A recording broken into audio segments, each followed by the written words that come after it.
The science behind your funny bone. What makes things funny according to psychology? For as long as humans have walked the earth, laughter has echoed across the lands. Whether gathered around the fire or now online, people have always sought out humor to lighten their spirits. But have you ever wondered what truly makes something funny? Why does one joke leave us in stitches while another falls flat? As an aspiring comedian in my younger days, I was fascinated by these questions. I hoped that by understanding what fuels laughter, I could hone my own humor skills. So I embarked on a quest for comedic enlightenment, digging through research studies and interviewing veterans of the comedy circuit. It was through this journey that I first learned about the major theories of humor proposed by psychologists over the years. Theories seeking to explain how and why we find the things we do amusing. I was like a mad scientist, testing these perspectives by crafting jokes designed to trigger specific laughter-inducing mechanisms. While my comedy career didn't quite take off, my love for humor psychology was ignited. I began to see the art of funny through a new lens, spotting how different theories manifested in the works of masters of mirth. It was then that I realized the power of humor to bring people joy, forge human connections, and offer insight into cognition. So today, I'm excited to share with you some of what I've learned from my comedic studies. Through analyzing clips from beloved TV shows and movies, we'll profile 4 prominent theories on the workings of wit. My hope is that we not only share some laughs, but also gain fresh perspectives on this most mysterious of human phenomena, the psychology behind why we laugh. Are you ready to join me on this humorous exploration? Then let the theories begin. Segment 1. Superiority Theory. Our first stop on this theoretical tour is the Superiority Theory. Proposed in the late 18th century, this perspective suggests that humor stems from feeling superior to others. Does anyone recall the classic sitcom Seinfeld?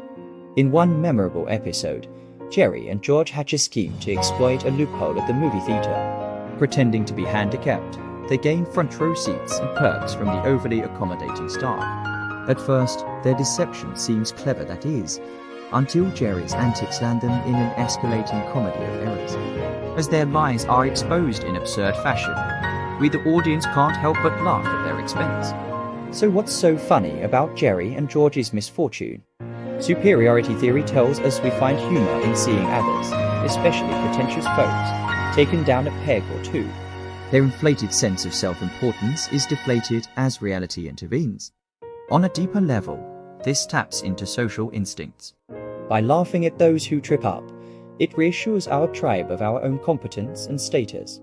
We avoid being the butt of jokes by instead deriving mirth from the blunders of others. Of course, humor often works on multiple levels. But in episodes like this, we see clear evidence of superiority theory at play, and an example of why witnessing comeuppance can have such comedic value according to psychology. So in summary, when it comes to feeling superior through humor, Jerry and George unwittingly demonstrate this theory in action. Let's move on to explore more of what makes us laugh. Segment 2. Incongruity Theory. Next up, we have the Incongruity Theory. This perspective proposes that humor arises from things that violate our expectations in surprising ways. To illustrate this, I'd like to analyze a scene from the cult classic film Monty Python and the Holy Grail. In one bit, King Arthur and his knights come upon a peasant woman in distress. She pleads that her village is being tormented by a ferocious beast. Eager to embark on a quest, the knights follow the woman back to her village. But when they arrive, it's not a fearsome dragon, they encounter it's a tiny fluffy bunny rabbit. The absurdity of this situation is where the humor lies.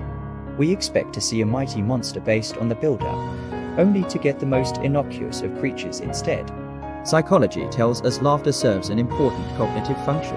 It helps us process and resolve incongruities when what we anticipate doesn't match reality. The bigger the subversion of expectations, the more pronounced the humorous effect. So in this classic Monty Python scene, we witness incongruity theory in its most literal form. The punchline is the play on perceptions, as our assumptions are upended by an adorable yet unlikely threat. It perfectly encapsulates how humor can stem from surprises that poke fun at normal conventions. And with that, we've now covered 2 of the major theories of humor psychology. What other comedic concepts might be explored next? Let's continue our laughter-fueled learning. Segment 3. Relief Theory. Our third stop is relief theory, which proposes that laughter acts as a release for built-up psychological tensions. To illustrate this, it'd like to analyze a scene from the hit sitcom The Office. In the episode, Michael Scott is planning an elaborate surprise birthday party for one of his employees, Phyllis. However, through a series of mishaps and miscommunications, Michael ends up believing it's actually his own birthday. As the episode builds to a climax of awkwardness, the tension and second-hand embarrassment become almost unbearable. Finally, the moment of truth arrives as Phyllis's real party is revealed. And in that instant, all the stress and discomfort are suddenly diffused through laughter. Both the characters and viewers alike erupt into cathartic guffaws. Relief theory tells us that humor provides an emotional outlet during times of unease or anxiety. The laughter helps dissipate pent-up pressures in our mind and body. In this office scene, we see a perfect example of how finding resolution to an escalating stressful situation through humor can have such a liberating effect. The comedic payoff provides relief from the cringe. So in summary, while Michael Scott often makes us squirm, his bungled birthday demonstrates how laughter may act as a pressure valve for our emotions. It releases us from uncomfortable states in a healthy, bonding way, a key part of humor psychology. Segment 4. Play Theory.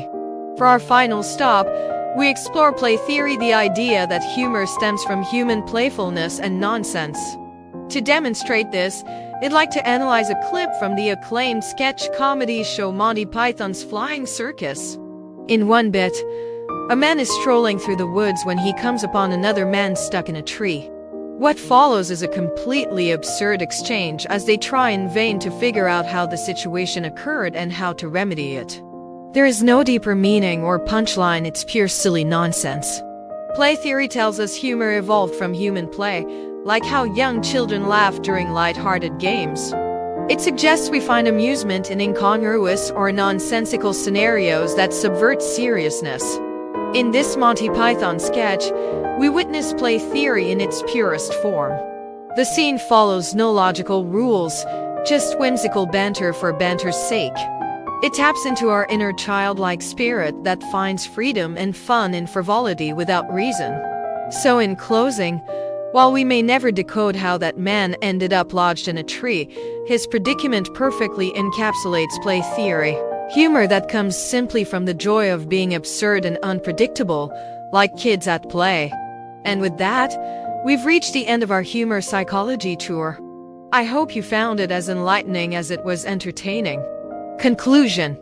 Well, we've certainly covered a lot of ground on our comedic journey today.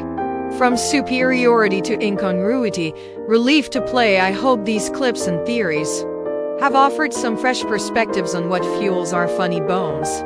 While the science of humor continues to evolve, studies strongly support these four concepts as core foundations for understanding our laughter. Beyond just explaining what triggers mirth, this video also highlights important functions humor serves. It fosters social bonds by bringing people together in shared laughter. Laughter acts as an emotional pressure valve, releasing built-up tensions. And humor promotes cognitive flexibility by helping our minds process incongruities in creative ways. On a personal note, revisiting these theories through this lens has rekindled my lifelong passion for dissecting comedy. While my stand-up days may be behind me, my appreciation for humor's hidden depths has only grown. I'm grateful we could explore this topic together. It's been my pleasure to hopefully make you chuckle while also giving your perspective on jokes a new dimension. In closing, whether seeking laughter or life lessons, may you always keep your funny bone finely tuned. I hope you'll join me for future lighthearted learning adventures like this one. In the meantime, go forth and find more smiles to spread in this wonderful weird world. Because as humor psychology shows, laughter truly is the best medicine. It's what brings us together and lifts our spirits during both good and challenging times. Don't forget to like, share, and subscribe to Life of Psychology. Comment below if you have any other topic want to discuss. So until we meet again, thanks as always for being such a great audience. Now go out there and make someone's day a little brighter with your gift of a grin.